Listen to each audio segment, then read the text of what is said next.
We're here with young up-and-coming star Taylor Fritz. We're going to start with the rapid-fire responses. So Taylor, you ready? Yeah. All right. Favorite tournament? U.S. Open. Favorite city? San Diego.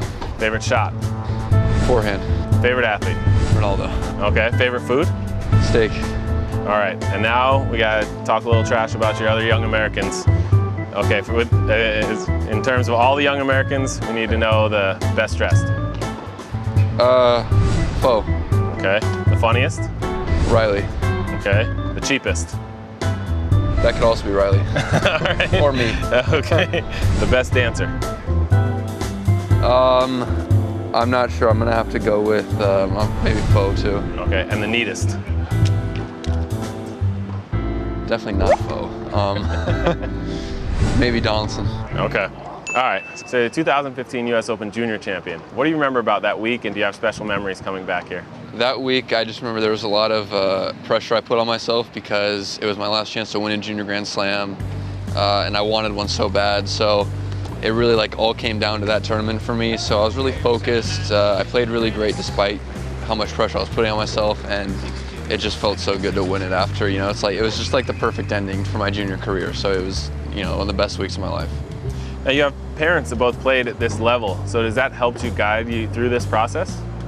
Yeah, my dad's always been there every step of the way for me from when I was a kid. Always coached me, taught me everything I knew. My mom as well. They always helped with scheduling, all that stuff. So, I definitely wouldn't be where I'm at without them. How do you feel about this young group of Americans that you're a part of? It's great. I think it's been a while since there's been a group that's this deep with so many people. Everyone has a lot of potential, can play great tennis. We're all pushing each other. It's nice to be a part of this group, and we're all friends, and it's like a healthy competition we all have with each other. Great. And now, with the little time you have off the court, what do you do to unwind? Off the court, it depends where I'm at, of course, and who's with me. If my family's with me, I love to spend time with my family and my son as much as possible. And if not, I just like to take a lot of naps, maybe play some video games. I say I'm the laziest, hardworking person. All right, well, thanks for coming, Taylor. Thank you.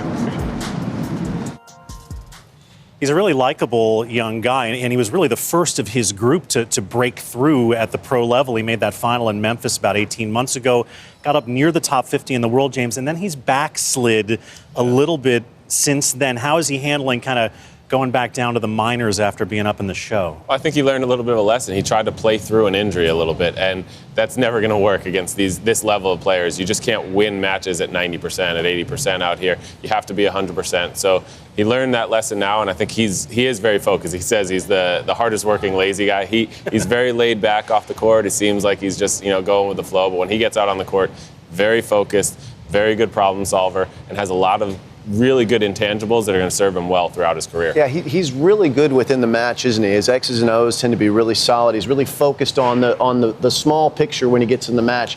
What I'd like to see him focus on a little bit more is the big picture. He has this real strong sense of urgency with his ranking. He really wants it right now instead of, I think, better taking a tack like Sasha Zverev have. Let's take some time. Let's focus on getting our game in the best possible way to make a big assault at the top of the rankings. So let's not worry so much about kind of the little nitty-gritty of getting kind of back into the tournaments. For him, one of his challenges has been, I think, focusing on how do I get my movement a little bit better. There's so much good upside there. He's a great in-match competitor. I think a little bit bigger frame would be better for him, but that's really hard for a young guy, especially when you now have a family and different things pulling from you. But I love the fact that in his match out there when he beat Baghdadis, that his son Jordan was sort of courtside, taking a little nap, but he was right there. That was really cool. Here's Baghdadis, and he had tried 6 times to get that first main draw grown-up major win, and he was starting to get a little frustrated. And as we know, Baghdadis, who's had some memorable matches here circa 2006 with Agassi, he's not going to give you anything. Yeah, and I think that's great to get that monkey off your back when you know you can win. You've beaten a lot of these players, but you've just never done it in a slam. I don't think he's as worried about fitness, so I don't think that was the issue. It was just getting through that little bit of a mental block to get past that first round of a slam. This was match point. You watch the reaction, and you can feel all the weight coming off his shoulders after all those expectations were piled upon those shoulders, and so he's got himself a win. There's his file. He's 108 in the world now. We mentioned he got up to 53, and when he made that final in Memphis, guys, it was in his third ever tour-level event. Only one American has ever made a final faster than Taylor Fritz, and that was John Isner, who did it in his second. Yeah, this guy's going to be an absolute stalwart on the tour for the next 10 to 15 years. His game is so sound technically, and he's going to get a little quicker with all the work done. He's going to be in the top 100 after that first round win here. At the end of this tournament, his ranking will be around 93 or so. So big decisions. What kind of a schedule do you play this fall? Do you stay in challengers? Do you go try and qualify? We talked about that yesterday. Go to Asia and try and qualify in Europe. Man, there's a lot to like there, and boy, is he marketable too. You know, the other thing is he comes, and we know this from a very established tennis family. Yeah. His mom was top 10. His dad and his uncle were players. That obviously comes with positives, but it also comes with the sort of attendant pressure of living up to, anybody who goes into the family business has to deal with that. How does he reconcile sort of being the latest generation of Fritz's?